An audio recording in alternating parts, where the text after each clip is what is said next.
Spoštovane gospe, dragi gospodje, lepo pozdravljeni. Kar nekaj časa nismo gostili Svita programa, ki je presejalni program za odkrivanje zgodnjega raka oziroma raka debelega črevesa in danke. Ampak Svit medtem ni spal. Dela tako, kot je začel pred dobrimi 3 leti in konec letošnjega leta se bo iztekel že drugi krog. Kar pomeni, da tisti, ki smo bili vabljeni že v prvi krog, se bomo letos tudi dokončno morali odločati, ali bomo pristopili in poskrbeli za svoje zdravje. Z nami v studiu je gospa Jožica Mavčec-Zakotnik, doktorica medicine, specialistka in tudi vodja programa Svit. Pozdravljeni, gospa. Lep pozdrav. Poglejte, rekla sem, da mi, ki smo že vključeni, jaz že sodim v to kategorijo, bomo nekako konec tega leta povabljeni drugič. Ali ljudje dejansko vemo, da je smiselno in da je zelo potrebno, da se vključujemo zares vsake 2 leti? Po mojem še vedno ne vsi, kajti če bi se tega ljudje zavedali, bi dejansko ne bilo niti enega, ki se v program ne bi odzval. Tako imamo pa še vedno ne dovolj visoko odzivnost oziroma nekako odloči se jih približno 62 do 65%, da bodo v Svitu sodelovali, potem, ko je treba pa vse korake narediti do konca, pa še vedno kdo nekako umahne na poti do cilja. Tako da presejanih imamo v začetku tega leta približno polovico tistih, ki so vstopili v program, oziroma dobrih 56%, se jih odzove tistih, ki jih povabimo v program. Tako da več kot 40% ljudi ni presejanih, se pravi ne opravi testa na prikrito krvavitev v blatu, kar pomeni, da zamudijo priložnost, da jim odkrijemo ali predrakave spremembe, to so ti napredovali polipi, ali pa običajno odkrivamo zgodnje oblike rake. Mi iščemo te napredovale polipe, ki so predrakave spremembe, ali pri raku iščemo zgodnje oblike raka. In dejansko v teh dobrih 3 letih, oziroma zdaj, ko gremo že drugi presejalni krog, smo potrdili to, kar smo upali, da odkrivamo zgodnje rake. In res od prvem presejalnem krogu, ki se je zaključil lansko leto konec marca, smo imeli odzivnost približno več kot 50% oziroma okrog 50% presejanih. In pri teh smo odkrili približno 750 rakov in hvala Bogu je bilo 70% teh rakov v zgodnji fazi. To pomeni v stadiju 1 in 2, ko rak še ni prerastel stene črevesa, ni še napadal bezgavk in oddaljenih organov. To pomeni, da je omejena bolezen, ki se jo da dobro zdraviti z ne preveč agresivnim kirurškim zdravljenjem, da ne govorimo, da se ljudje izognejo s tem tudi dodatnega onkološkega zdravljenja z kemoterapijo, biološkimi zdravili, z obsevanji.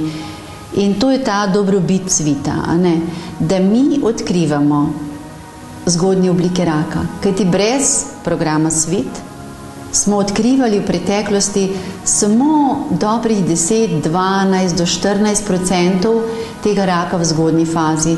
Se pravi, da več kot 85% smo jih odkrili takrat, ko je bolezen že šla na bezgavke ali pa oddaljene organe. In seveda s tem povezano je tudi potem preživetje, kakovost življenja oziroma umrljivost, ki je še vedno večja kot v povprečju držav Evropske unije. Poglejte takole, rekli ste okoli 50%. Ja. Če odštejemo ostalo polovico, če jih je bilo 700 odkritih in po statistiki pomeni, da jih je 700 neodkritih. Ja. Pravzaprav ob tej priložnosti, ki jo družba, država, to se pravi na nek način, ki jo dobimo zastonj, ki nam je ponujena tudi pod zelo, bi rekla, nekimi pogoji, ki so zelo prijazni uporabniku, mnogo bolj, kot če greš samo čakalnice do čakalnice in vendar se ljudje ne odzivajo. Poglejte, zdaj je drugi krog. Ali je res treba, mogoče če vas takole vprašam, ker predvidevam, da marsikdo tako razmišlja, ali je res treba, da vsake 2 leti naredimo test? Če je to pravzaprav rak, ki dolgo časa traja, ali ne bi bilo dovolj, ne vem, na 4, 5, 6 let? Poglejte, presejalni test na prikrito krvavitev blato, to je to testiranje, ki ga mi opravimo, ima to lastnost, da odkriva očem nevidno krive blato. Se pravi, ko sprememba v črevesju, ali je to polip, se pravi ta sluzniščna rašča, ki se razbohoti in potem, ko raste, se razvija v raka. Ne? Ta sprememba zakrvavi. Večje je, bolj pogosto zakrvavi. Rak je, recimo, ima še večjo verjetnost, da bo zakrvavel. Vendar ne krvavi vedno ta polip. Ne krvavi vedno tudi ne rak. Ne tisti trenutek mogoče, ko mi izvajamo testiranje. In ravno zaradi tega, ker sicer ima ta rak tako značilnost, da raste bolj počasi, večina teh rakov, tudi se zgodi, da kakšen raste hitreje, ampak večina jih raste počasi. Se pravi, od tistega začetka, ko se začne drobni polip, oziroma ko se začne celo že prve spremembe rakaste, pa ko zraste rak do tistega, da napreduje v druge organe, lahko traje 5 ali pa celo več let. Tudi do 8 let. In v tem času, torej, če mi tudi letos, ko se testiramo, ne odkrijemo krvi v blato, jo lahko odkrijemo naslednjič, čez 2 leti. In če se redno testiramo s tem testom, imamo zelo, zelo veliko verjetnost, da bomo to prikrito krvavitev našli. In seveda je doktrina, smernice, priporočilo, oziroma pravzaprav je to zakon, če v svitu oziroma v presejalnem programu odkrijemo kri v blato, je seveda nujno potrebno opraviti kolonoskopijo, se pravi, je potrebno z kamero, z posebnim pripomočkom, kamero na upogobljivem podaljšku, pogledati celotno črevo in ugotoviti, odkje ta kri, zakaj je krvavitev. Zato je treba izkoristiti priložnost, da se testiramo redno. Vsaki 2 leti je potrebno, ker so pač take smernice evropske, da je s to vrsto testa dovolj, da se testiramo vsaki 2 leti. In če upravljamo to testiranje redno, imamo res zelo veliko verjetnost, da bomo odkrili seveda te napredovale predrakave spremembe oziroma raka. Če pa imamo kri v blato, seveda pa moramo upraviti res kolonoskopijo, da odkrijemo, a je, ne vem, recimo kakšno vnetje v črevesju, ali so mogoče hemoroidi, ki zlata žila, ko rečemo, ne zakrvaveli, pa niti ne vemo, da so zakrvaveli hemoroidi, ali so to ti polipi, ali so kakšne razširjene žilice v črevesčni sluznici, tudi lahko, ali pa morda rak, se pravi, kar tudi pravzaprav iščemo. Ne? In šele kolonoskopija nam razjasni, zakaj kri v blatu. Torej, izkoristiti treba ne zdaj, pa potem spet čez 6 let, ampak zdaj, pa čez 2 leti, pa čez 2 leti, pa čez 2 leti. Se pravi, od 50. za enkrat do 69. leta, ampak načrtujemo, da bomo program razširili do 75. leta starosti. Pomeni, da se še vedno na novo pojavlja tudi v tako visoki starosti? Poglejte, značilnost raka debelega črevesa in tudi sicer raka, ampak posebej poudarjam zdaj tega raka, je, da se njegova pogostost začne zelo večati tam nekje okrog 50. leta, zato je tudi start z presejalnim programom pri 50. letu in potem raste. Starejši smo, vsako leto, vsakih 10 let nam doprinese veliko večjo verjetnost, da se nam ta rak pojavi. Zato je tudi pogostost tega raka z leti nekako večja. Ne? In zato so tudi priporočila, da bi naj se testirali ljudje do 75. leta, kar upam, da bomo mogoče že z naslednjim presejalnim krogom uspeli upeljati v naš program.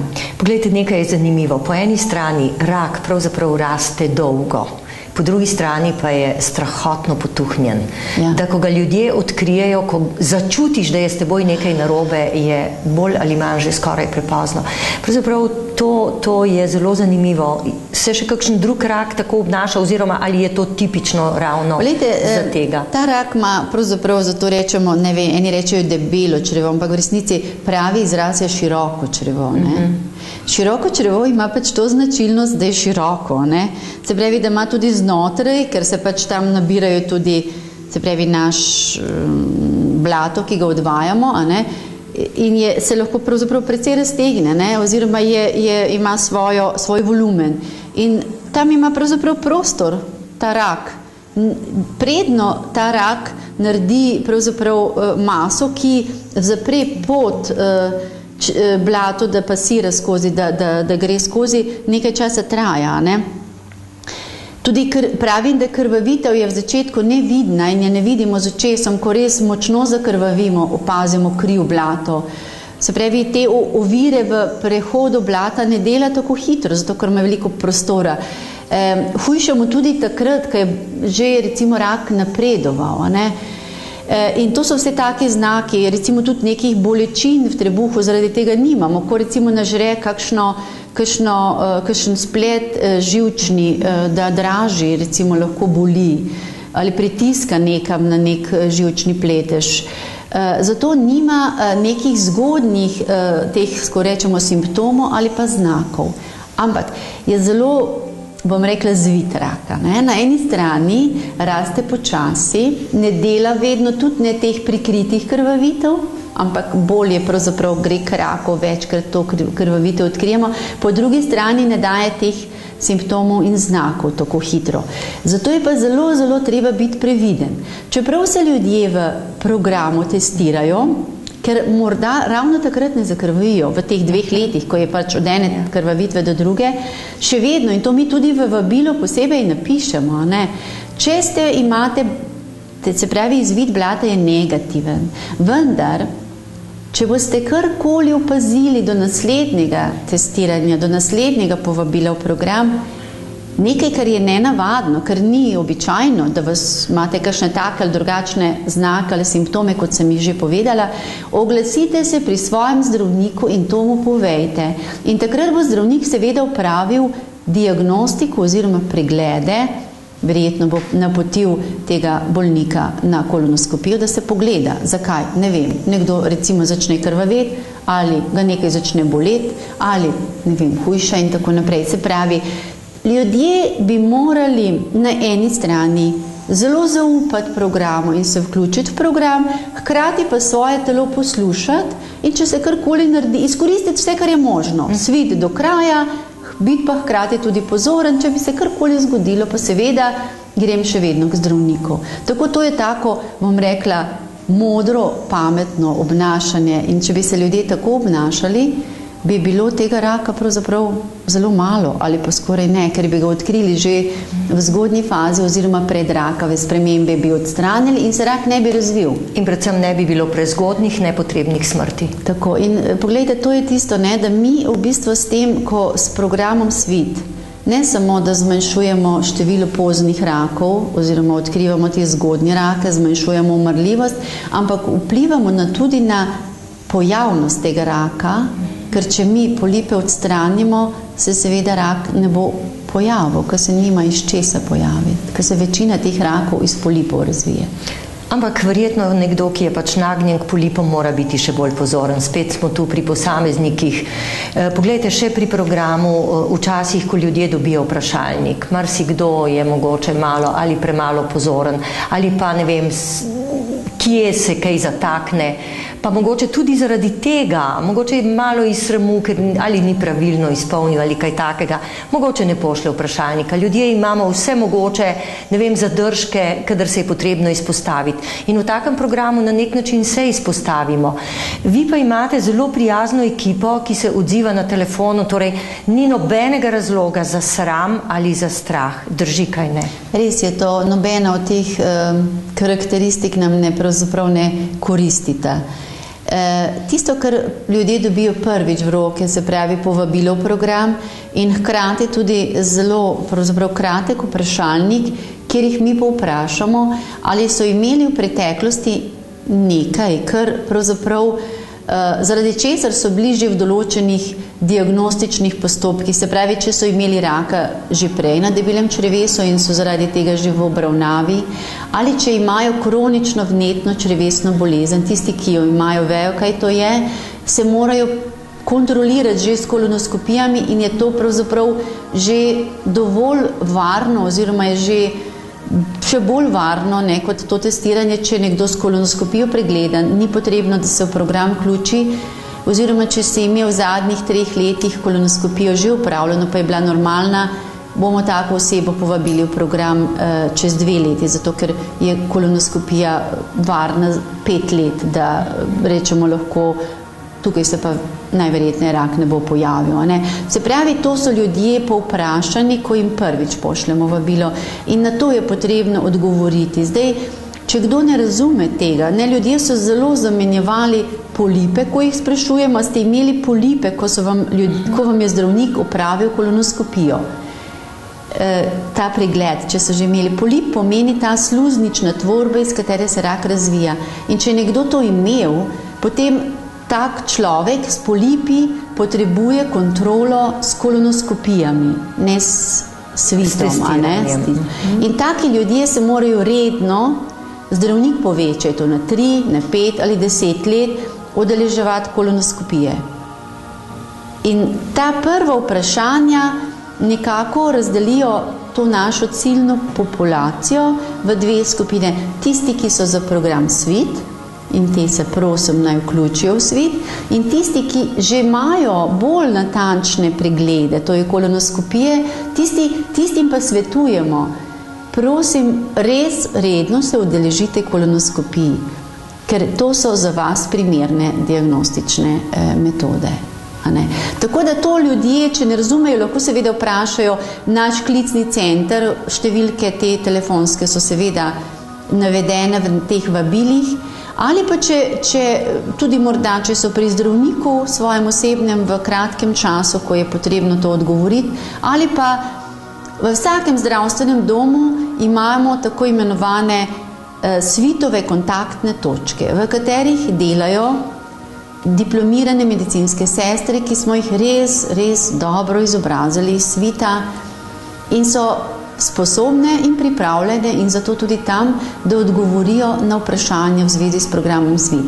Ali da asistirajo pri izpolnjevanju vprašalnikov, ali da dajo navodila, če nekdo ne razume, kako v bistvu odvzeti vzorce blata. Poleg tega imamo pa še tretjo podporno pot, recimo, ljudje, ki so se odločili, da vstopijo v program, vrnili vprašalnik, že dobijo testerje, pa so ali invalidi, ali slabovidni, ali slepi, ali imajo kakršnekoli druge zadržke. Lahko tudi zdravnik da napotnico patronažni sestri, ki pride na dom in da inštrukcije tej osebi, kako in kaj blato odvzeti in pomaga tudi to narediti. To se pravi izgovora, da ne moreš... Skoraj da ga ni. Skoraj da ga ni. Pomeni, da tu gre vendarle za neko zavestno odločitev. Poglejte, ali imate občutek, da se o tem raku premalo govori, da zato ljudje tega programa Svit ne jemljajo, lahko rečeva, tako resno, kot bi ga dejansko morali, ravno zaradi tega, ker je to pač nekaj, o čemer se pa ne govori. Navsezadnje, včasih so nam otrokom rekli, da je to grdo in podobno. Ob večeri se morda, ne vem, o raku dojke pogovarjajo ali o kakšnem drugem raku na grlu, recimo o raku na debelem črevesu, pa verjetno nekoliko težje. Pravzaprav, kako ljudi spodbuditi, kako jih pravzaprav pripelja do tega, da se bodo zavedali, kako pomembno je, da se odzovejo. Ali je to tudi morda strah zaradi kolonoskopije, da to boli, da je to nek poseg, ki je, ne vem, neprijeten, neprijazen? Veste, kako jaz bi rekla, pa pravzaprav je tudi že iz nekih podatkov ven lahko rečemo, da tukaj je več dejavnikov. Da se ne bi o tem raku govorilo, mislim, da se v zadnjih 3 letih in pol res veliko o tem govori, da so ljudje tudi pravzaprav, bom rekla, spregledali nekako, da to ni več nek tabu ali pa sram, o katerem se ne bi toliko pogovarjali. Se pogovarjajo, govorijo o Svitu. O Svitu se govori veliko, ampak še vedno premalo ali pa še vedno premalo je teh ovir, da ljudje nastopijo v program, ovir, ki si jih seveda sami naredijo, ne? Ali je to sram, ali je to strah, ali je to pravzaprav neka brezbrižnost tudi, pa si ljudje mislijo, vse sem zdrav, vse meni se ne more nič zgoditi, ali zavestno ali podzavestno. Ali pa mogoče se v družini tega nimamo, ne? Se v družini tega nimamo, ampak vse to je tisto. Mi tukaj ciljamo na tiste populacije ali pa na tisto ciljno skupino, kjer je v bistvu pogostost raka povprečna, ni to tisto, kjer so družinski raki, a ne, prisotni. Tiste družine in sorodniki, posebno prvega reda, potrebujejo prej kot pred 50 letom ne testiranje s tem testom, ampak kolonoskopijo. Tako da tukaj mi ciljamo ljudi povprečne, ki se jih lahko dotakne vsakega, mene, vas, kogarkoli drugega. Rečemo zdrave. Zdrave in tudi tiste, ki nimajo družinsko večjega tveganja za tega raka. In to je tisto, kar je zelo pomembno. Ne? Vedno se lahko zgodi meni, tebi, njemu. Težko rečemo, se mi ne more. In ravno zaradi tega je pravzaprav jaz res ne razumem.